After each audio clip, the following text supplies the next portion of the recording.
I'm Shannon Ireland, your host of a Healthy Push podcast. I struggled with anxiety, panic disorder, and agoraphobia for 15 years. Everything used to be hard for me. Even just driving 5 minutes from my house used to feel impossible. But now I absolutely live for travel and adventure, and I experience lots of peace and joy. I've not only reclaimed my life, but I've helped hundreds of others to do the same. Here, we stop managing anxiety and instead we create a healthy relationship with it. One where you say goodbye to the anxious thoughts, symptoms, panic attacks, and fears, and you actually live your life. Forget complicated strategies, quick fixes, or the same old hacks you've heard 100 times before. Each week, I'll bring you simple, actionable advice and honest conversations that lead to real, long-term healing. You aren't just an anxious person, my friend. There are reasons why you're struggling with anxiety, and these are things you can fix and heal from. And this is where that journey begins. Welcome. You're right where you're meant to be. Hello, and welcome back to a Healthy Push podcast. We are doing a Q&A episode with Mary. Woo! Welcome back, Mary, to the podcast. I'm so excited to be here. These are my favorite episodes.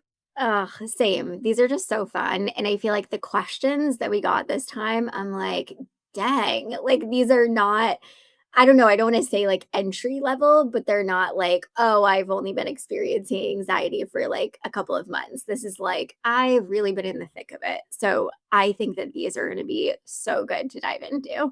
Oh, definitely. I think people are going to get so much information from these. They're just going to be like, I would have asked that question. Yeah, for sure. Okay, start us off. Let's jump in. Okay, let's go. Question 1. Is it normal to feel like a nervous wreck even without a trigger? Oh, okay. So, yes. And I'll say, obviously, this is incredibly frustrating, right? To feel like you're on edge, you're nervous, you're anxious, and you're like, there's not even really a reason. But when your nervous system becomes sensitized, which can pretty easily happen, it doesn't really need a trigger. It doesn't need this thing in front of it that's like, here, this is what's happening. It's kind of like a smoke alarm that's overly sensitive and it's going off when someone made toast, like not because the actual house is on fire. So that constant on edge feeling obviously sucks. It's really frustrating, but it doesn't mean there's actual danger present. And it's super helpful to recognize this. It just means your body has unfortunately learned to be on high alert and sort of it kind of gets stuck in this mode. And I'll say, because I know we can go down these rabbit holes. Recovery isn't about finding the missing trigger. Like I think we get really stuck on this too. And this is a whole nother topic. I think I actually just talked about this in my coaching and community, which is so interesting. But like it's not about finding the missing trigger. It's really about teaching your nervous system, okay, this is a false alarm. Like, we don't need to do all the things. We don't need to react. We don't need to run around the house screaming. Like, it's safe to sort of just back down and let this feeling happen and not try to do all the things to like make the alarm stop, if that makes sense. I 100% agree. I think one of the things about my anxiety and my and agoraphobia story was that I used to just get panic attacks for no reason. I would be watching TV or, just something so ridiculously benign and then just be like, "Oh my God, what is this?" Like I'm getting a panic attack and there's nothing here. There's nothing scary. It's just Yeah. crazy. Honestly though, there was some comfort in that because I felt like that was one of the defining factors of what was happening to me. Like I had so many questions like what's happening to me at the beginning, and I think getting those like random triggers and then seeing that definition somewhere was like, "Oh, okay, like now I can kind of put this in a box and try and work through it now because I that's just such a defining factor of this disorder." Yeah. I think we're going to go into this a little bit more because I know the next question is like very much along these same lines. So I'm not going to go off on a tangent. I'm like really trying to hold myself back. But I'm so glad that you shared that because So many people experience that same thing. Like, I'm literally just sitting in a cafe. I'm literally just sitting on the couch. Like, there's no real reason for me to be experiencing it. And then we take it, run with it, like, and create so much chaos. So, Oh my god, yeah, totally. it's normal. It's normal. All right, number 2. I have 24/7 anxiety. How do I actually desensitize when it never shuts off? Okay, first off, I am so sorry because I know Mary also knows how awful this feels. The thing is, right, you've likely experienced something that really overwhelmed your nervous system, or you've just been caught in some patterns for a while now. You have become really sensitized. And this is really hard, right? But it's helpful to recognize, like, there's a reason for it. There's a reason why it's hanging around and sticking around a lot. So when you have anxiety 24/7, or it feels like you do, because lots of times I'll challenge my students and clients. I'm like, okay, do you actually have anxiety 24/7? Or do you have glimpses? Do you have moments, right, where there is peace, calm, where there is maybe not what you would see as peace and calm, but like moments of where the anxiety is not so present. And I'm sure there are moments, but I know what this person's saying. Like, it feels like I have anxiety 24/7. And it's often because, like I was saying, there's some patterns, aka habits, that you've gotten yourself into that's sort of keeping it hanging around. So off the top of my head, scanning, checking for symptoms, right? That's such a big one that's going to keep it hanging around. Seeking reassurance, whether that's going to Google, going to Reddit, going to your safety people, trying to get that reassurance of like, I'm okay, it's just anxiety. There's nothing really big, bad, scary happening. Obviously, avoidance can be another habit. And also just trying to calm yourself and, like, fix the anxiety, get rid of it. Like, these are big things that keep you in that sensitized state and keeps the anxiety hanging around. So, I think I wanna talk about this one, like, talk about this in general a little bit more. So, something that's helpful in desensitizing yourself is becoming aware of all the ways in which you're giving anxiety attention. So there can be very concrete reasons, right, why you're experiencing the anxiety. Your system was probably overwhelmed. It's maybe just because, like I said, of those patterns, but it's really important to become aware of all the ways that you're giving anxiety attention. You are probably often making it front page news. Of course, because you're human and you want to feel better. You don't want to feel the anxiety, you want to get rid of it. And so it makes so much sense. But you giving it so much attention is problematic. So I always encourage when I start working with people, whether it's in my program, in the community, in one on one work, like, what are all the ways in which you're giving anxiety attention? And can we just identify one thing that you can work on pulling back on? And so it's so helpful just to recognize. I don't want you to like put blame and shame into the mix, but it's so helpful to recognize when you are causing anxiety to hang around. And that's why you're in such a sensitized state, right? Not always the reason why, but a really big reason for a lot of people. I'm not a huge fan of journaling by any means, it's just not the thing that works for me, but one thing that journaling can do is it can give you, like, okay, how do you feel today on a scale of 1 to 10? So, like, you can notice, like, there's variation with your feelings, and you can take note of that, and you can give it, like, a number or whatever makes it make sense to you, and then you can realize, like, okay, like, yesterday was, like, a 9, but today is, like, a 4, and, like, then you're like, "Well, I guess I'm not always." 'Cause I just don't think it's possible for someone's body to be 24/7, but it might feel that way for sure. Yeah, for sure. And that's what I was saying. And I think that's so important to call out because it's healthy to challenge that thinking that you're experiencing anxiety 24/7. I know there are definitely times that I would have said this and been like, no, I am experiencing it 24/7. But that's another thing that I think that can be really helpful to get you out of this sensitized state is to notice the moments where you're not, where you went for the walk and it wasn't all consumed with anxiety, where you were able to connect and talk with a friend and it wasn't consumed by anxiety.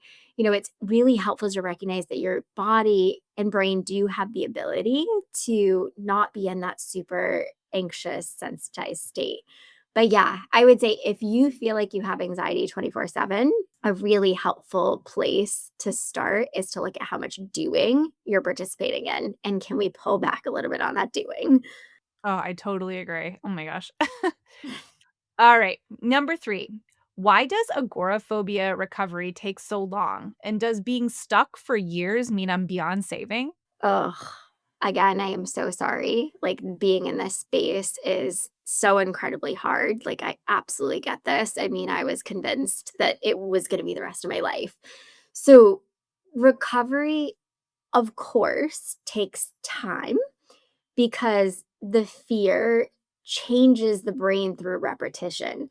So you've had so many experiences, right, with anxiety, with fear, and these moments they've had lots of repetition. So it's like if you're driving and you're constantly experiencing the anxiety and then you're doing things to get rid of it, like it's had a lot of repetition. And so, of course, it's going to take some time to work through that, right? And to unlearn those patterns and behaviors. So, recovery takes time because you learned a lot of things that weren't helpful in relation to anxiety and fear. And we've got to work on actually unlearning some of those things and learning some new things. Now, I don't think it takes so much time. I have seen this so many times over and over again. I see it consistently, especially in my Panic to Peace program. People will come in, have been struggling with panic disorder and agoraphobia for years. I've had people 16 years. I've had people 13 years. Like, I can think of people off the top of my head, like Suzanne, Hannah. So many people have come through my program and even been housebound. And when they really commit and when they really start getting that understanding, that knowledge, really doing the work, it takes months, not even a year. So, yes, healing takes time, but I think if you've been struggling for years, it's likely because there's a lack of understanding, there's a lack of awareness, there's a lack of guidance, and probably support. And this is one of the biggest reasons, of course, why I do everything that I do, because I was missing that stuff for so long. Like, I had support of my family, I had support through therapy, I had all different kinds of support, but I didn't have the support of, like, okay, and this is what it's like, and this is what's actually gonna be helpful. And we're not gonna keep just trying to do breathing exercising as in grounding practices and journaling. Like, we're actually going to work on changing your relationship with anxiety. So I don't care if it's been years or it's been decades that you've been struggling with panic or agoraphobia. You can absolutely heal and recover, and it does not have to take a year. It does not have to take years. If you're really committed and you're ready to change your relationship with anxiety and you have the right support, it can absolutely happen quickly. I, for one, will say, like, I definitely recovered from agoraphobia, but it was probably the worst part of anxiety for me because was so limiting, and you just keep comparing, oh, I used to be able to do this. I used to be able to do that. And you're just looking for like that perfect lineup with like, oh, I'm totally back to myself. And I think it's one of those things that's really can be really discouraging because you're just so used to, like, having your independence and just being the old you, quote, unquote. It can feel like it just takes forever to like, and I totally get that, like, it just feels like it'll never be the same ever again, like, you've just lost touch with that old you, and it's weird. It's just a Yeah. it's such a weird thing to happen, just period, you know? It is, and any amount of time, honestly, if you've experienced it, is too long. Like, Yeah. even to go months, it's so hard struggling with panic and fear, especially the panic and fear that, like, doesn't make sense, where you're like, "I don't even understand, like, it's popping up all the time everywhere. I feel like I can't do anything." Like, any amount of time feels like it's too long, which, of course, that makes so much sense. Like, nobody wants to struggle, never mind for years, with something like agoraphobia. Yeah, it's a total shock to the system, really. It's like a train hits your life and you're like, "Uh-oh, I can't, I can't just be the normal person I was before." Quote, unquote, Yeah, "normal." You know what I yeah. mean? Alright. Number 4, is it normal for panic to start showing up in places it never used to? Oh, this is such a like common question, and I feel like I literally get this on a monthly, if not weekly basis. So, yes, it's normal. And I know it can feel scary. It can even feel really terrifying when it happens. It This happens, right? Because panic isn't logical. Anxiety isn't logical and it's not location based. Like anxiety really follows your actions, your behaviors. It follows anticipation. It follows the meaning that you put to things. It follows that hypervigilance. So once your brain learns panic is possible, it'll start scanning everywhere for it. So maybe initially it's only like in the car, but then it stems out to the grocery store and then it stems 5 miles beyond where it usually has now you're experiencing it driving over bridges. Like this is normal to happen, but I know it can be jolting for people because they're like, "Oh gosh, this means something, right? This means I'm getting worse or this means like we put so much meaning to these moments where it's like this is just anxiety being anxiety and being protective and like just doing what it does." So when I will say this, and this is I feel like we're going to have to dive into this a little bit more because people are probably going to be like, what? But I think this is so helpful to recognize when panic stops following quote rules. Like you probably have this rule in your head of anxiety, panic can only show up in the car because that's where it always shows up and that's the only place it shows up. When it stops being about places, I really believe this, that's when recovery finally has room to work. So, what I mean by this is as the fear of panic itself grows, the brain stops needing specific places to like justify the alarm. Instead of this thing is unsafe, like driving is unsafe, it becomes panic might happen anywhere. And it feels terrifying, but here's the like reframe that I want you to take from this. Panic loses its rules, starts showing up anywhere and everywhere because it was never about the places or the situations to begin with. It was really about the sensations, the anticipation, the fear of losing control, like the fear of the unknown, the fear of fear. And when this becomes obvious, recovery becomes simpler, not easier, but simpler and more clear. So the solution, of course, I always say this and I'll say it till the day I die. The solution isn't avoiding, right? It's not about the places, it's not about the situation. It's about changing your relationship with anxiety and panic itself. So I know it sucks to feel like it's branching out, it's now showing up in these places and situations it didn't. That doesn't mean shit aside from your brain has now just gone to that place of anything's on the table, which, of course, it's going to. It often does, and that's not the problem, but we've gotta actually slow it down and work on how does my relationship with anxiety look? How do I respond to it when it shows up? Doesn't matter where, doesn't matter the place, the situation, like, so much of it is your internal responses to it that really matters. I feel like for me, like my panic attacks were always like theme based. So like Mhm. feeling trapped. So like anywhere you'd feel trapped, like the drive-through line, the grocery store line, like a plane, like the plane seats, or like even if you went to the movies, the seats, Oh, like yeah. anything that would like keep me from being able to escape. So that was like a big theme for me was like trapped. So I just worked through it in my mind like, okay, well, if you feel trapped, like, let's say then what? Like, okay, so you're trapped, so what happens? Like, okay, well, then, like, maybe I throw up or maybe I pass out or then well, then what? Well, then someone will help me and then I'll eventually be okay because it doesn't last forever, and, you just kinda walk yourself through, and then that would sort of allow it to sorta slowly lose its grip, but I think a lot of people do. I don't know if you experience that, Shannon, but I think a lot of people have themes with their Oh, anxiety. yeah, I mean, that's what panic and agoraphobia is centered around. Like, I don't want to feel stuck and trapped and experience anything that I'm not gonna be able to handle. Like, that's the gist of panic disorder and agoraphobia. So, that's often the theme. There can be many different themes, but it all really comes down to that fear of fear, and, like, that's what we've gotta work on. That's what's important. Totally, totally. All right, next one. How do I start being alone again without panicking? Okay, so so I translate this as like, how do I start being alone? Meaning, how do I like not rely on other people? Like, how do I spend time by myself? Like, how do I do things maybe without those safety nets? So I kind of hate to bum anyone out like right off the bat, but I'm going to.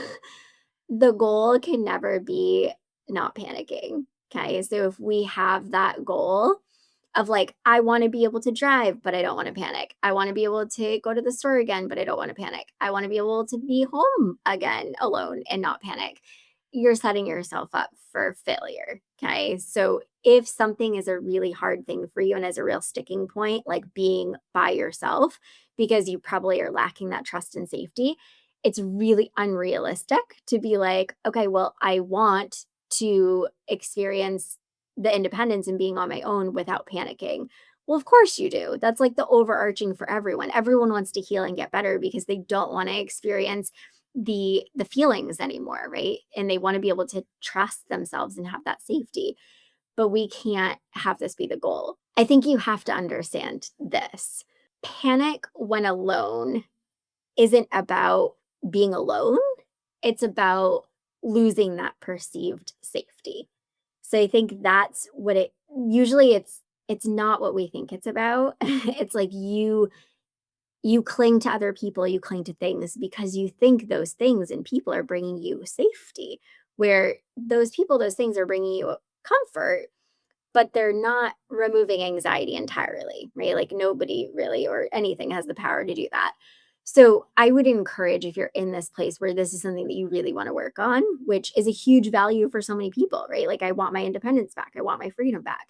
If this is really important to you, it's like, okay, let's try working on one small thing.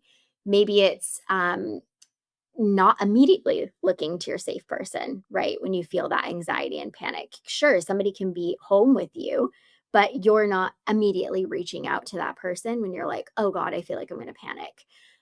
Maybe it's the person still comes with you, but like you're not immediately looking to them, right? When you're in the store and you're like, I need you.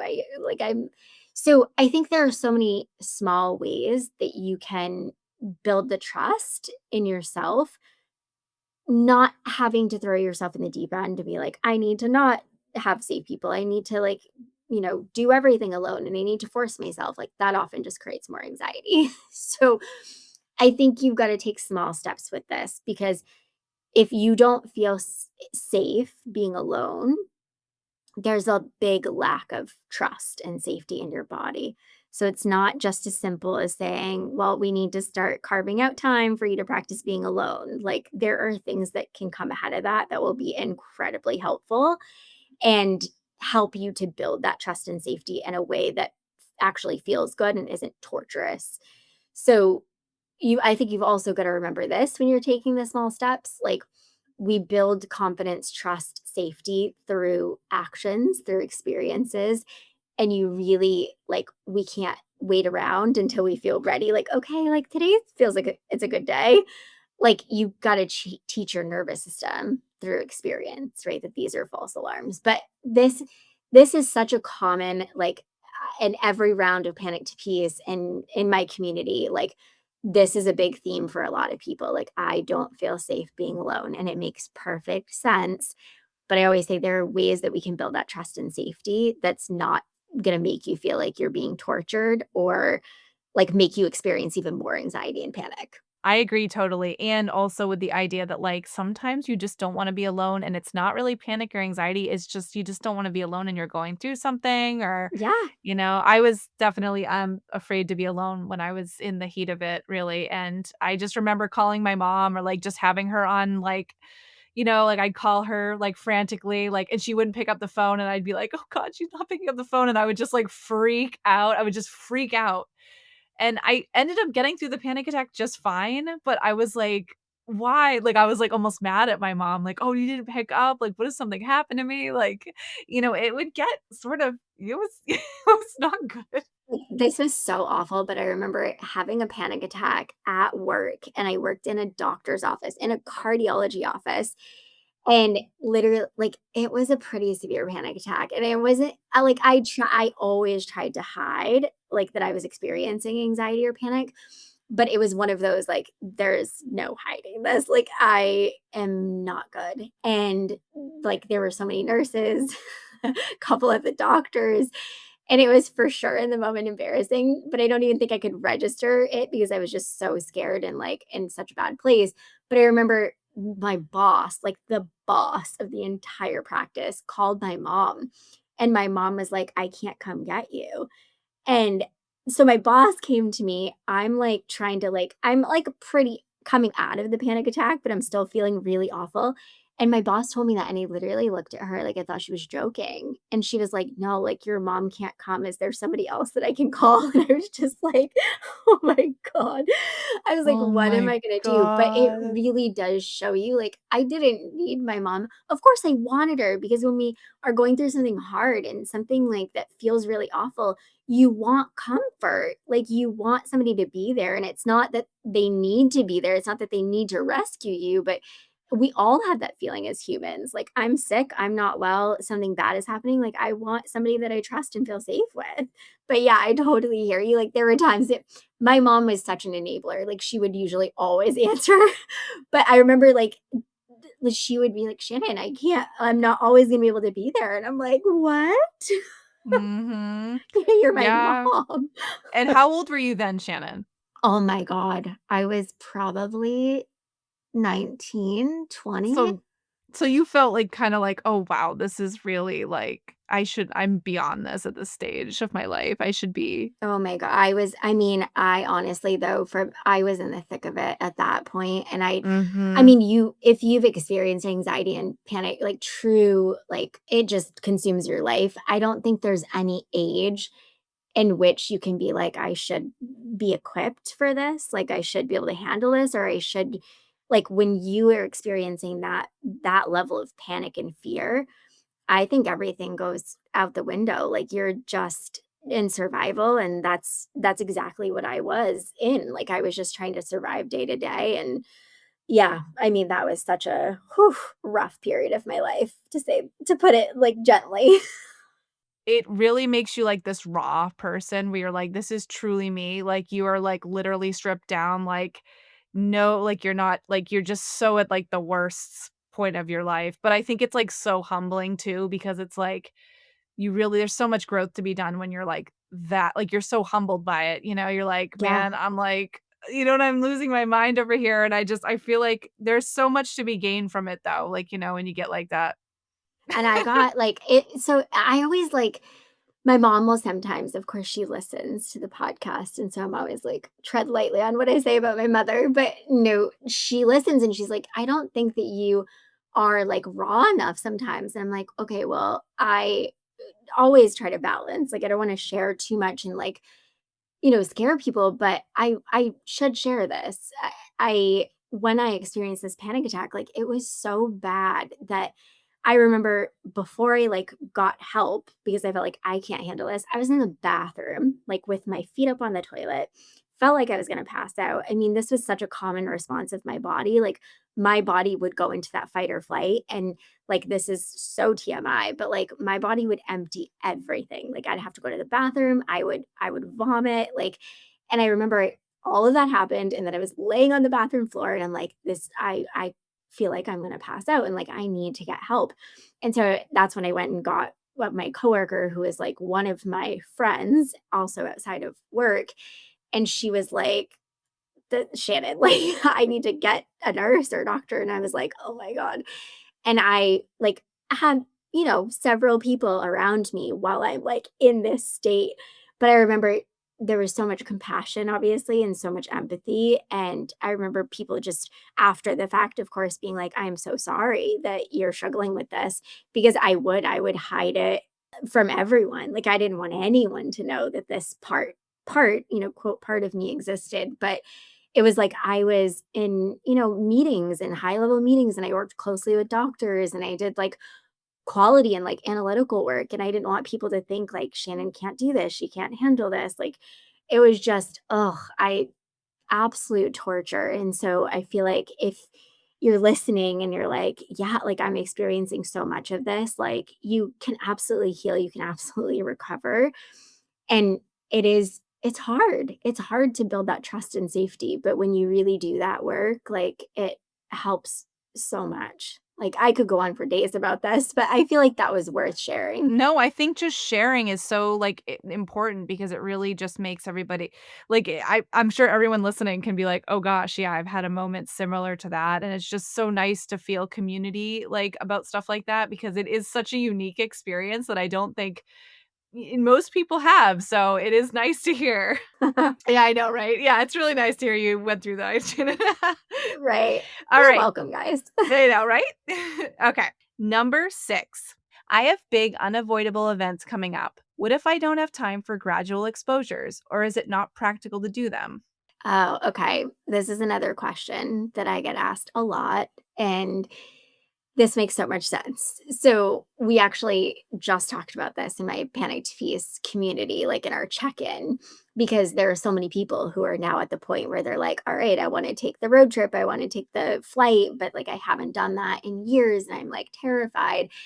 And we also just talked about this in my coaching community. Like there's so many themes and like commonalities, right? Like you get to this place, maybe not where you're like, okay, now I like only have the quote big stuff. Maybe it's just you're like, my brother's getting married and like I kind of have no option. I have to like get on a plane and go to this wedding. So I emphasize this with my students, and it's so true, can be so hard to hear. You don't need gradual exposures, aka stepping stones. A lot of times we convince ourselves we need them. Like, I need to be in a certain place. I need to make sure. And like, this is why, with a lot of people that I work with, they'll say, well, I've been driving and now I can drive, 5 minutes further, or now I can go a little bit. And I'm like, okay, I don't care about the distance because anxiety doesn't care about the distance. Like, anxiety is not logical. So, you maybe can do that distance today and then tomorrow, shit could hit the fan. So, I don't want you focused on things that don't matter. But basically, going back, what I'm trying to say is we often convince ourselves we need to take these gradual steps. We need all of these stepping stones in place to make sure, because obviously, the very human side of you wants certainty. Like, okay, I'm going to take all these steps and then I'm going to be able to take the road trip and I'm going to be fine. And I'm going to be able to get on the plane and I'm going to be fine. Like, of course, you want that, but that's not really practical. That's not really feasible.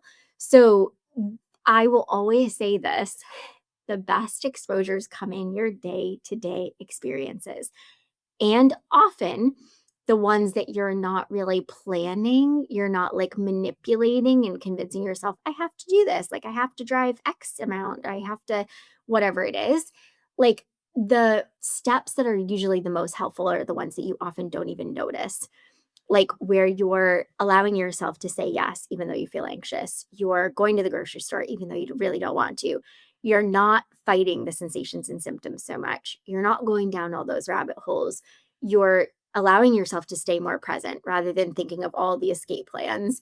Like all of those exposures, because they are what's most helpful for the big stuff. And we often can't translate this and tell our brains this because obviously our brains will push back and be like, no, no, no, no, you need practice, right? But it's like you are practicing daily. You're consistently practicing, right?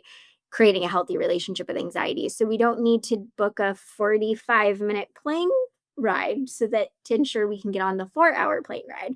Like we can, yes, that's not practical. So I think that this is more about your relationship with fear, right? And this is a huge part of what I work with students on is we can't really look at this is the thing that I am setting out to do and what are all the perfect steps that are going to get me there? What's the day-to-day stuff?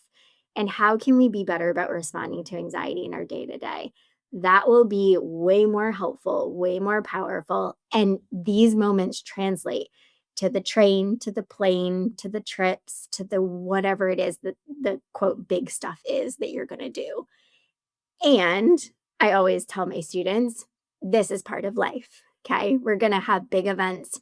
We're going to have unavoidable events come up, whether it's weddings, babies, loss, whatever it is, you're always going to have stuff. And this is why it's so important that you don't tackle recovery through the lens of, I got to be able to check all the boxes. Once I can drive 10 minutes, once I can drive 15 minutes, then it means I'm ready. No, no, no, no, no. Like we got to zoom out, and this is the work that I do with students because it drives me nuts when people come to me and they're like, I've been doing exposure work for so long and it hasn't been helpful and it hasn't worked. And I'm like, yeah, no shit. I'm not saying it can't be helpful, but there are so many ways in which people go about exposure therapy that's so incredibly unhelpful and harmful. And I just like, oh, that's one of the big things that I focus on in everything I teach because it's like, it doesn't have to be so freaking hard. Yeah, I think it's theme based too. Like if you're experiencing anxiety with a theme of being trapped, you can and you're afraid that you're going to be trapped on the airplane, you can go into a smaller situation in your everyday life and practice there because the theme will be the same and so therefore it will translate to the bigger thing. Yeah, exactly. So it's like I always tell students, what's the difference between you experiencing the anxiety on the plane and the anxiety in the grocery store? Well, the argument, right, I hear is I can leave the grocery store. Mhm. Yeah, great. But like, is that how we want to keep doing this? Like, we can't keep avoiding and running from anxiety every time it shows up. So, sure, you can leave the grocery store, but what is that doing? That keeps the anxiety hanging around at the grocery store, right? So, the stories we tell ourselves about the stuckness, right? The plane, well, it's, I can't get off the plane. That's where we create the chaos. It's not the actual thing, right? It's not the actual long road trip, the whatever it is, it's the story you're telling yourself about it. And that's a lot of what we work on. Cause it's like once you shift that internal stuff, so much externally becomes less hard. And I think you just get to that point where you're like, am I willing to sacrifice watching my brother get married or my sister for a panic attack? Like, am I real? Like, I think sometimes you just get to the end of your rope where you're like, you know what? No, like, I'm not letting this run my life. Like, and I think for me, that's how it happened. I just got to this point where I was like, you know what? Like, if I get a panic attack, oh well. Like, I'm not gonna miss this and this is not gonna take it away from me and I would just go in, just be like, "Oh, well, if I panic, I panic, whatever." And I think it's all about just kind of, like, surrendering to it, right, Shannon? Like, in a way, a little bit. Yeah. I think there's so much truth to that. And I'll say, right, it's really hard. It's not an easy thing to get to the place where you can just tell yourself like if I panic, because nobody wants to panic. Like if you told me like Shannon, we're going to throw a panic attack at you tomorrow, I'd be like hard pass. Like I don't with all my experience, I don't and knowledge, like I don't want to experience it. No, thank you. Mhm. So I think yes, I think when you get to that place, what needs to be emphasized is usually you've built a good amount of trust and safety. And yeah, you're sick of your own shit, but it's not something that you can force and be like, I'm over it. I'm just going to do it. Like that is so hard for people to come to that place to without having built trust and safety. Okay, number 7. Is trauma or PTSD always the root of anxiety and panic? Ugh, I so love this question. I think there are so many people that will say yes, and I am a hard no. I think trauma can contribute, and PTSD falls under that category, like of trauma. I think those things, yes, can contribute, but I don't think that they're required. I think many, many, many people experience panic, develop panic from just stress, a large amount of stress, chronic stress, from burnout, from illness. I see that very often. And also a single panic attack that scared the shit out of you. Like it can take one panic attack. I've heard it all. Like I had one panic attack from trying a drug. I had a panic attack randomly on the train. I had a panic attack at a concert. Like it can take one single panic attack to scare your nervous system and then you get stuck there. So it isn't always trauma, it isn't always PTSD. I think it is more clear oftentimes when I work with students and clients where we can sort of trace it back and, like, yeah, this probably developed stemming from a PTSD event or from trauma.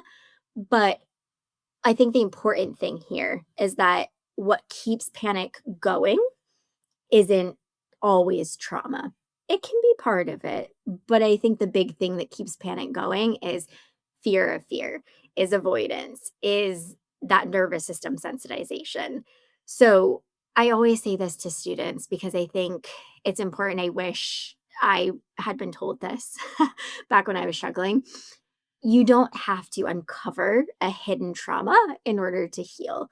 It can definitely be helpful, especially if you know, like, trauma is definitely part of my story. Like, it's something that keeps popping up. It's showing up in many different areas of my life. Like, I kind of can't keep avoiding this or ignoring this. I can't keep running from this.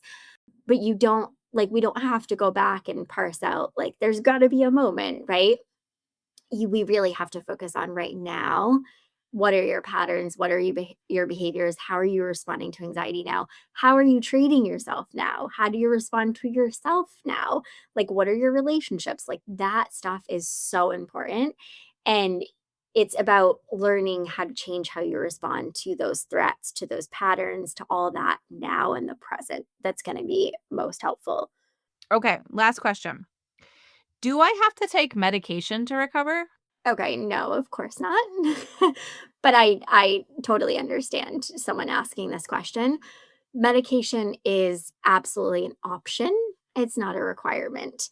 I tried a few. They did not work for me. They were not helpful. I shouldn't say they didn't work. They weren't supportive. It wasn't a good thing for me.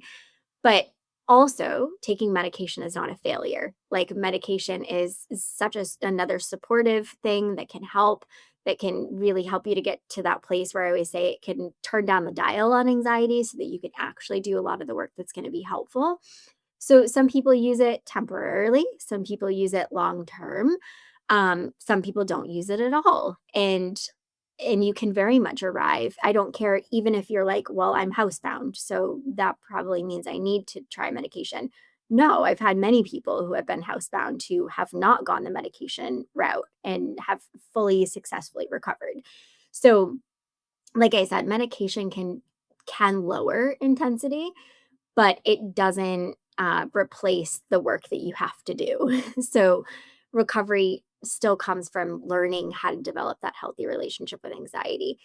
But of course, I want to say and make this very clear, you're not doing it, quote, wrong if you choose to try medication or if you're on medication, and you're not doomed if you don't. Like, there's no, you're so bad, you're in this category that's so bad that, like, you need it or you're not going to heal. Like, absolutely not. I don't believe that at all. But I think in the work that I've done with clients and students, a lot of people naturally come to this place of, like, I think I might want to try it. And I think it could be helpful and I think it could be supportive. If you arrive at that place, great. You should listen to yourself. If you never arrive there, great. Listen to yourself. If you're in that group of, I don't ever want to try it, I am against it, great. Like, you can still heal, you can still recover. So, no, you don't have to take medication. And you don't also have to take a bunch of garbage supplements either. Like, this is your journey.